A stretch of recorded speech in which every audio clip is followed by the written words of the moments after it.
it's week 8. This is week 2 of brainstorming, inventing, and ideating. In last week's video, I talked about MSU spaces, places, people, and opportunities for engaging in creative, innovative, entrepreneurial activities. This week, I'm going to talk about specific approaches to and techniques for brainstorming before I introduce our week 8 readings, cases, and sparks.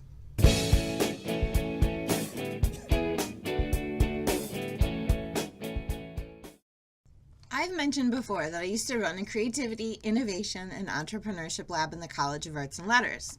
And we had a particular process for the project work that we did. Communicating meant articulating an idea, a problem, or issue. Collaborating meant bringing in others to help think around that idea, problem, or issue. Investigating meant engaging in research, digging up information around the idea, problem, or issue. Ideating meant brainstorming, drawing upon the past steps of communicating, collaborating, and investigating. Simulating meant modeling potential ways to address the idea, problem, or issue. Creating involved actually producing a product or innovation to address the idea, problem, or issue. Activating meant trying that product or innovation out in the world, implementing the idea. Evaluating was the process of reflecting and assessing how well or not the product or innovation worked. What we found through the projects we worked on and clients we worked with is that most places followed pieces of this process. For instance, they might communicate, collaborate, and create.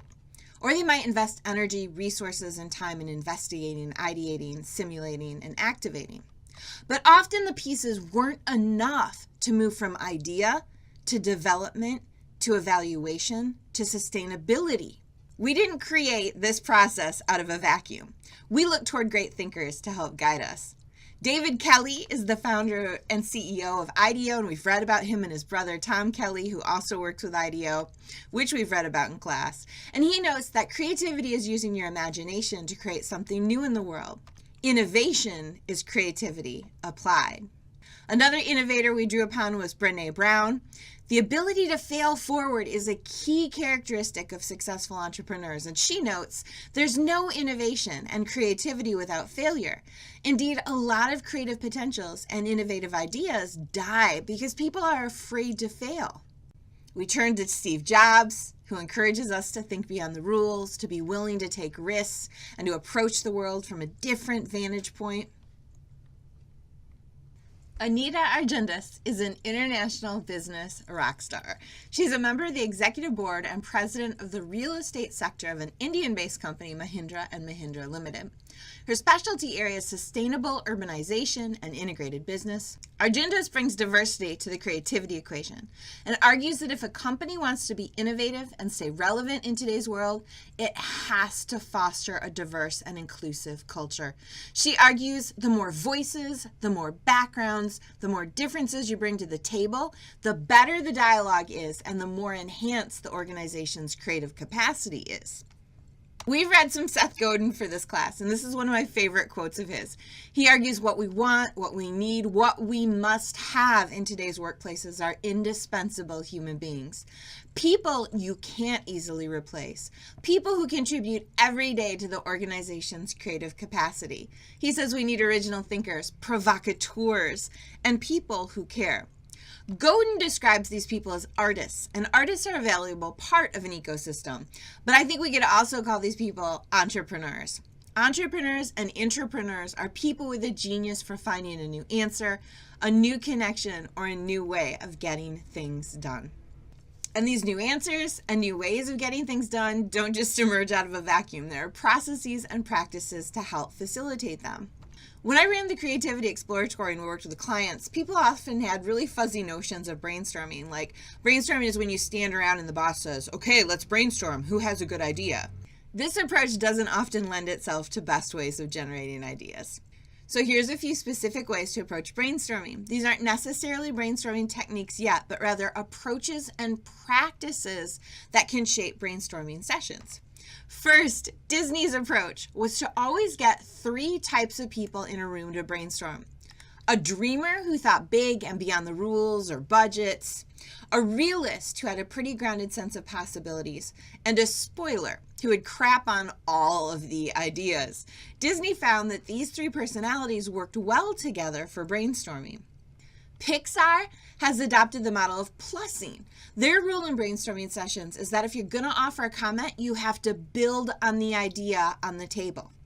IDEO has a particular set of expectations for brainstorming, which include deferring judgment, encouraging wild ideas, building on the ideas of others, much like Pixar's notion of plussing, staying focused, having one conversation at a time, being visual, and going for quantity of ideas. Design thinking is a model that a lot of people use. We leaned on it when we created the model that I talked about at the Creativity Exploratory.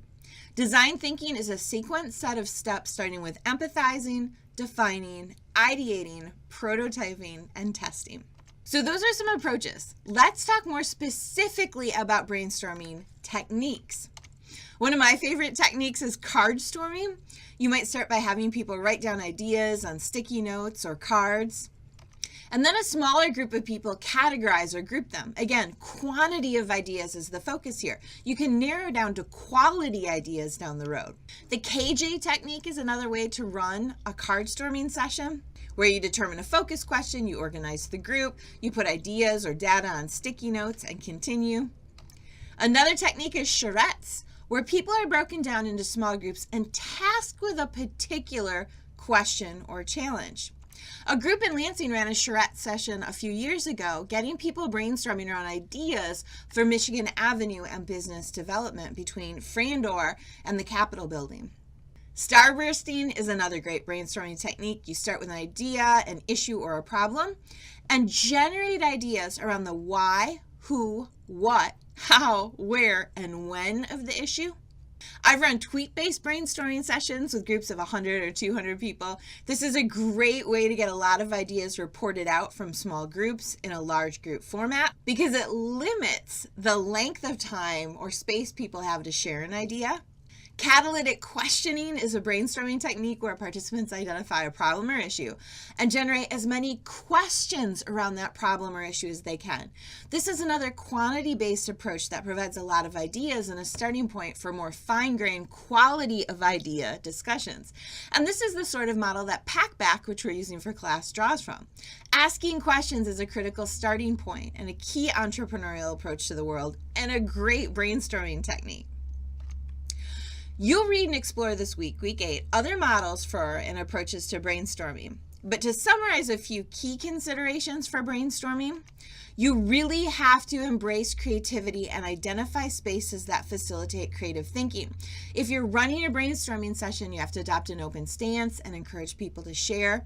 If you're running the session, you want to spend some time beforehand anticipating barriers and figuring out solutions for moving past them if the conversation gets stalled. And you have to anticipate that there will be some naysayers or negative people in the room. These people, though, I think are often assets to the discussion, but you have to be able to handle them carefully. Another set of best practices is to assemble a diverse team. This might mean people from different departments. It might mean including interns and upper management. You want to give people permission to disagree, and you want to encourage people to be passionate about their ideas. A mix of individual and group work is a good way to approach a brainstorming session. And I want to focus just a minute on the importance of dissent. There's negative, problematic dissent when people argue and yell and don't generate ideas. But there's also good, productive dissent when people with different backgrounds and cultures and approaches come together. Think back to Anita Arjundis earlier in this video and her argument that we need difference to facilitate creativity.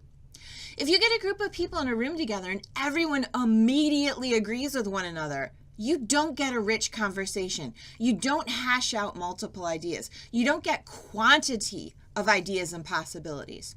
Research has shown that groups where one person takes over and strongly asserts their idea upon others, or groups that reach agreement too quickly, are not as productive and don't come up with as good ideas as groups where people engage in deep, sometimes conflicting conversations around their ideas. So those are great ideas, techniques, and best practices in theory. What's important, though, is you consider embracing and using some of those. And I hope you will the next time you're working with a group, working on a project, and you need to do some brainstorming around a particular issue, problem, or idea.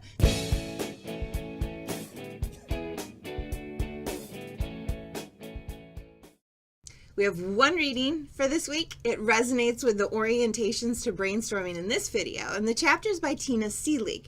It's called Spark a Revolution.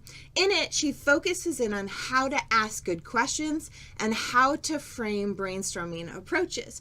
She also mentions, as an example, the Powers of 10 video that we just watched a couple weeks ago in class.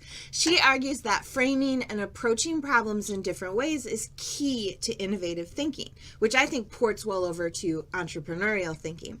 You have 3 creativity cases, all of which showcase excellent brainstorming examples and techniques. And we have 5 sparks for the week. All 5 of them are creativity sparks that students in this class suggested last spring. They're relatively short and absolutely amazing. Your Creativity Quest 2 map marker is due added to our shared Google Map by noon this Saturday, March 2nd. You don't have to upload anything to D2L. Just make sure that your marker is live and complete on the map. And you can get to the full assignment on D2L, where you can also link to our map. There's also a helpful how-to video that I think you should watch first on how to access the map and add markers. If you haven't watched that already, take a look at that this week as you work on Creativity Quest 2. Next week, of course, is spring break. There will be no class. There will be no video. I hope you all have a wonderful break, and I'll see you back for week 9 of class.